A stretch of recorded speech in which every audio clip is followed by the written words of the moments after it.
हाँ,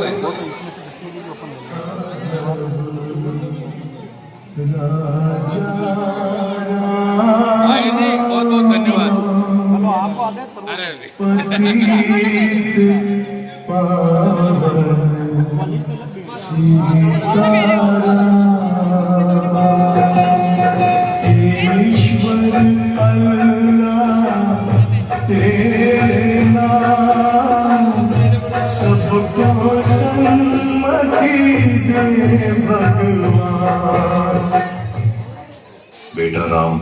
बेटा राम, राम उठो राम। हाँ हाँ, आप कौन हो? मैं मोहनदास करमचंद गांधी हूँ। मोहनदास करमचंद गांधी अर्थात महात्मा गांधी? हाँ बेटा, लोग मुझे इसी नाम से ही पहचानते हैं। बेटा इधर आओ, तुम क्यों उदास लग रहे हो? बापू, बात यह है कि कल आजादी का पर्व है और मुझे कल स्कूल में उसके बारे में कुछ बोलना है, इसलिए। उसमें क्या बड़ी बात है, आजादी के बारे में कुछ बोल देना। लेकिन बापू, क्या सच में हम आजाद हुए हैं? तू ऐसा क्यों बोल रहा है? चलिए बापू, मैं आपको कुछ दिखाता हूँ। देखिए बापू, उस घर में। मम्मी पापा, मुझ पर थोड़ा रहम करो प्लीज, मुझे आगे पढ़ने दीजिए। मैं आगे पढ़ना चाहती हूँ और डॉक्टर बनना चाहती हूँ। बस बेटा, आपने बहुत पढ़ लिया। हमारे समाज में लड़कियां इतना पढ़े यही बहुत बड़ी बात है। पढ़ना लिखना छोड़ो और अपनी शादी के बारे में सोचो।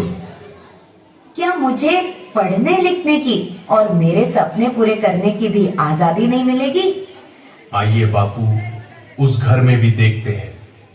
मेहरबानी करके आप यह व्यसन छोड़ दो और घर में भी ध्यान दिया करो। अब हमारे घर में खाने के लिए अनाज का दाना भी नहीं है। वह सब कुछ मुझे नहीं पता, बस मुझे पैसे दो। मेरा शरीर कांप रहा है और दिमाग काम नहीं कर रहा है। अब जल्दी पैसे दो, मुझे देर हो रही है। नहीं, यह पैसे मैं नहीं दूंगी। ये तो बच्चों की किताबें लेने के लिए रखे हैं।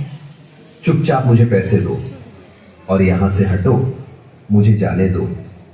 हे ईश्वर, मेरे पति की इस व्यसन की आदत से मुझे कब आजादी मिलेगी?